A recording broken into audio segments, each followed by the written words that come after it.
Welcome. I hope this has been an inspiring week for all of you. We have a very special closing session for you. This session will show us what awaits us or what we hope to see on the other side of the bridge. About 9 months ago, 2 NTAC alumni reached out to us. They wanted to share with us their story of what their NTAC education has meant to them. And they wanted to share the bridges that they have crossed and built after being NTAC students. So we are pleased to introduce to you Astrid and Jolie.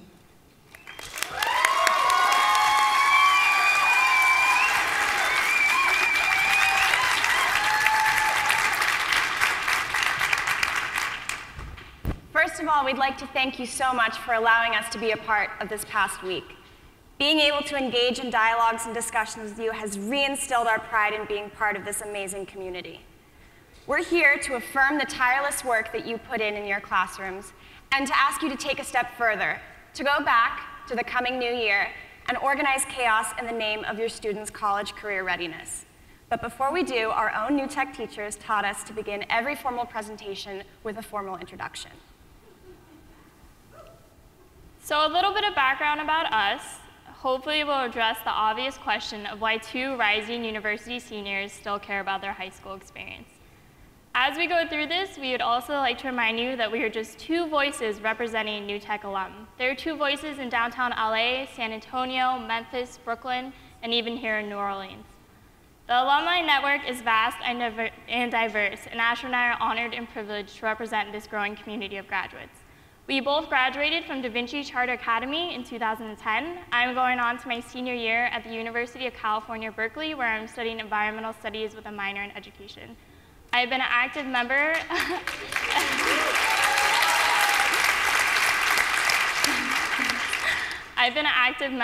of the growing sustainability movement on 2 UC campuses. At UC Santa Cruz, I worked as a campus sustainability internship program coordinator, and this past year at Cal, I facilitated a service learning class called Building Sustainability at Cal. After graduating with Jolie, I moved across the country to somewhere that could not be more different than Da Vinci or Davis, California. I'm a rising senior at New York University, studying politics, rights, and development in the Global Liberal Studies program.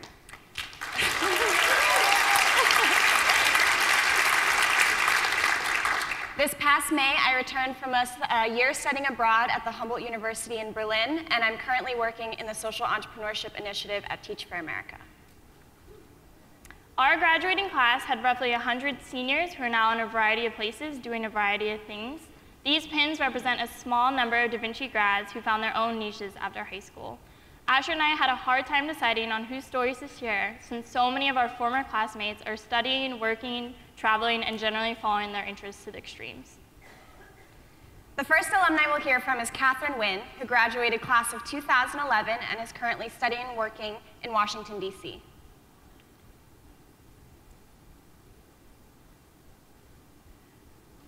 Hi, my name is Catherine Nguyen, and I'm a junior at the George Washington University studying international affairs. Since graduating in 2011, I've been elected to top leadership positions in 2 university organizations, interned with my U.S. Senator and Congressman, and am currently working with a lobbying firm in Sacramento. These positions are a direct result of 3 things I learned at Da Vinci: professionalism, collaboration, and initiative. Colleagues describe me as professional and proficient, qualities I attribute to Da Vinci.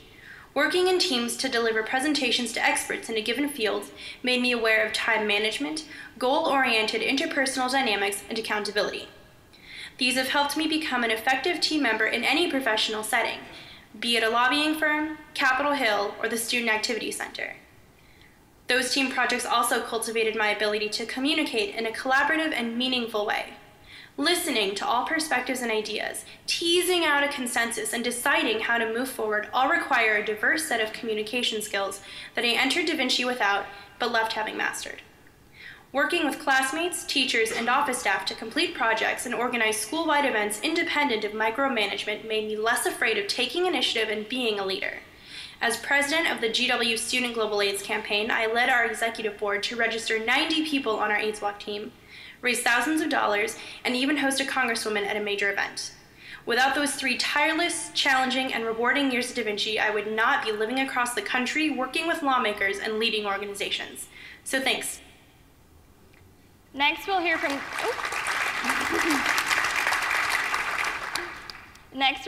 Caleb Hampton. Caleb graduated in 2010 with Astronauts and has been working and studying in Ghana this past year.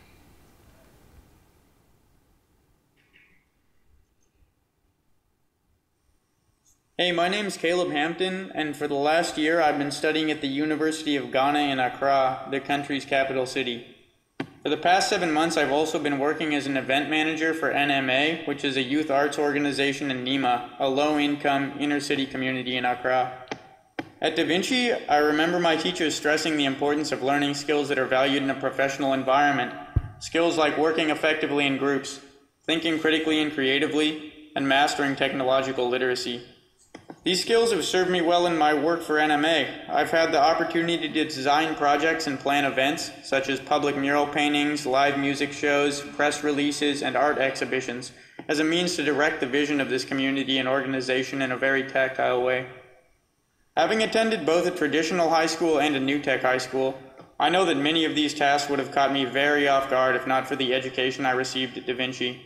Because of Da Vinci, I had training in graphic design and video editing, an excess of experience working in groups, and even practice in some specific skills like writing business proposals and promotional publicity experience. Maybe more valuable than all of these things is the practice I had at Da Vinci in conducting myself in a professional environment.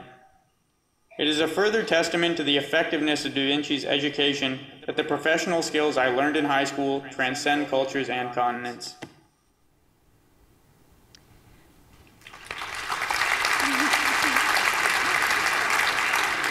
Finally, we'll hear from Alex Wick, who graduated 2 years ahead of Jolie and I, and is currently conducting research for the National Science Foundation somewhere above the Antarctic.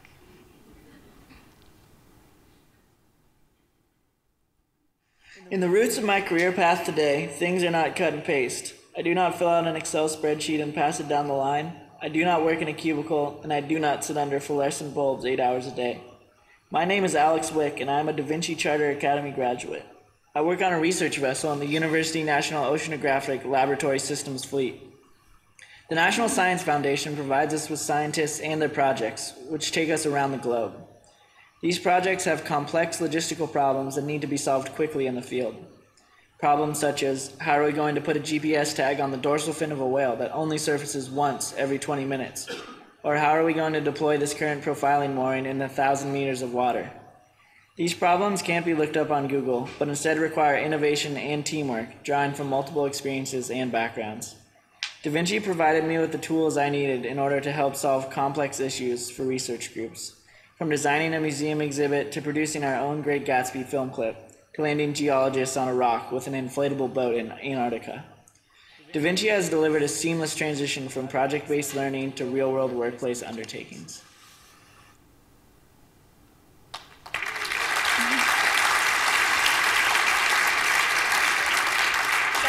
When speaking to alumni from our own school and from across the New Tech network, Julie and I came to the conclusion that students and alumni from New Tech schools have the shared experience of having learned something transcendently valuable in high school. This goes beyond curriculum and beyond content, which are a given, but the strength of New Tech schools lies in the ability to impart enduring understandings in their students. These are the skills that allow a student to pick up, move anywhere, try anything, and generally chase their own success. Simon Sinek shares a very similar idea in his 2010 TED Talk titled The Golden Circle. I know we're all very familiar with this TED.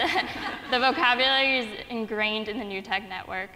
But really, to reiterate, people driven by the why, unlike those driven by the how or what, are engaged and motivated. They possess these enduring understandings which give them a sense of direction, purpose, and self-actualization. Communication, professionalism, collaboration, critical thinking, agency, these enduring understandings are the core values of the New Tech network. But before Jolie and I had heard of Simon Sinek, or before we approached anything resembling self-actualization, we were juniors in high school. And one of our beloved teachers was designing a very impressive learning moment for us. The project was to design a magazine that encaptured the spirit of the Roaring Twenties, and then launch it at a very extravagant launch party where we would invite community members. Our group decided on a women's lifestyle magazine that would discuss issues greater than fashion. We had articles about women in sports, in business, in politics, and women's health, all in the spirit of the modern woman of the 1920s. To partner it, we thought we'd throw a very ambitious fashion show. In the first few days of planning for the project, our group members were full of great ideas, and to say it kindly, that's kind of the extent of the collaboration that happened between the four of us. It's the week before the project is due, and not only had we not seen our group members for a couple of days, but we had big empty pages in our magazine where their articles were supposed to be. Needless to say, Asher and I were freaking out. There was lots of anxious tears and stressful yelling and high emotions at our dear teacher, who probably knew exactly what was going on and how it would pan out. Zoom into the day of the launch party, and Jolie and I have had more coffee than any 16-year-olds should ever have. We were pulling upperclassmen from the quad. We had ransacked the wardrobe of the drama department of the neighboring non-UTEC high school and assembled as many plastic champagne flutes as our shaking hands could muster. The launch starts, the community members arrive, and one of our group members assigns himself the task of advertising, meaning he promptly disappeared. Our fourth group member decided that the presentation of her friend's group was much more interesting than our own, and also abandoned ship. Now, the point of telling you about this particular project is not to garner sympathy or villainize our former classmates. I'm very sure Asher and I had our own moments when we were far from the ideal example of the collaborative spirit. The point is also not to discourage you from putting odd matches of your students together. It's kind of the opposite. But really, this nightmare example is a goldmine of these evolving, enduring understandings, especially because it could have been any project in any subject. Time management, stress management, people skills, professionalism, the list goes on and on.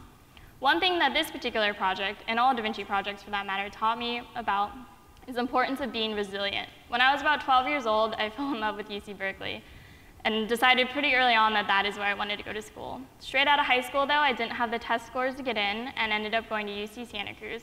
This was a great choice for me. I made great friends, and I fell in love with the ocean and the redwoods, and I got really involved with the campus's sustainability office.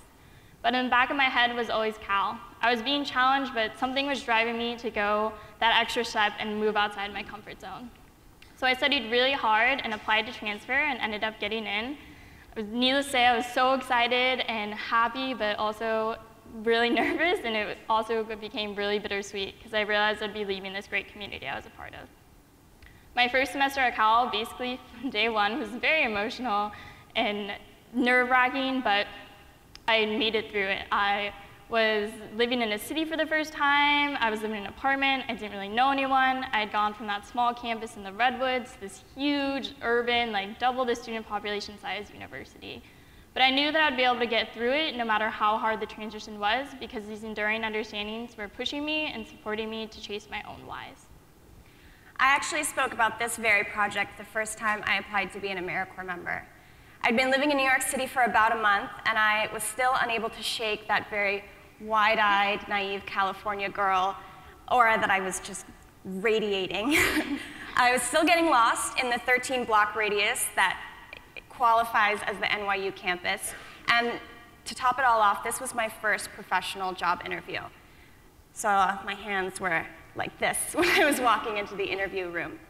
I go in, introduce myself to my interviewer, sit down, and she says, I have to preface this. If you're not comfortable working in groups, then we shouldn't go on with the interview.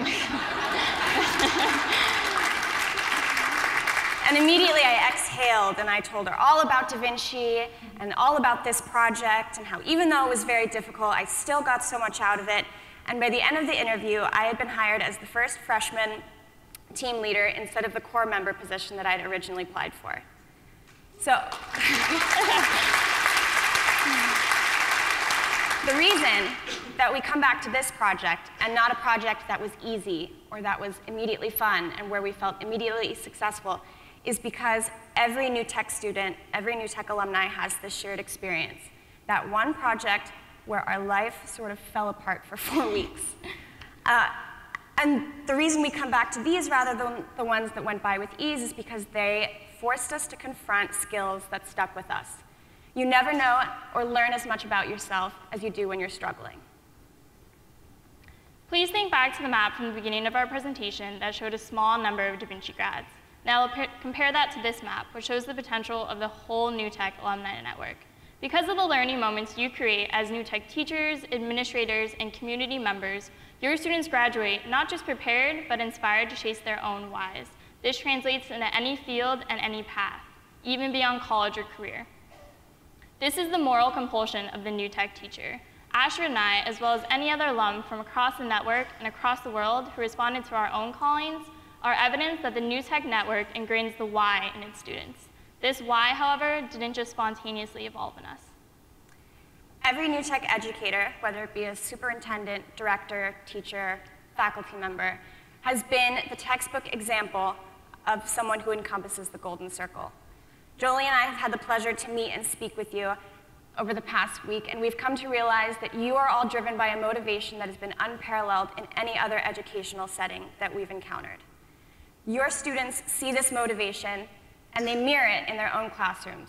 They adapt these skills that come from the chaos that you organize for them, and they take them into their own life, whether it be college, career, travel, family, life experiences in general, and they use these enduring understandings to make meaning out of the chaos that they will inevitably confront in their own lives. So we'd like to thank you.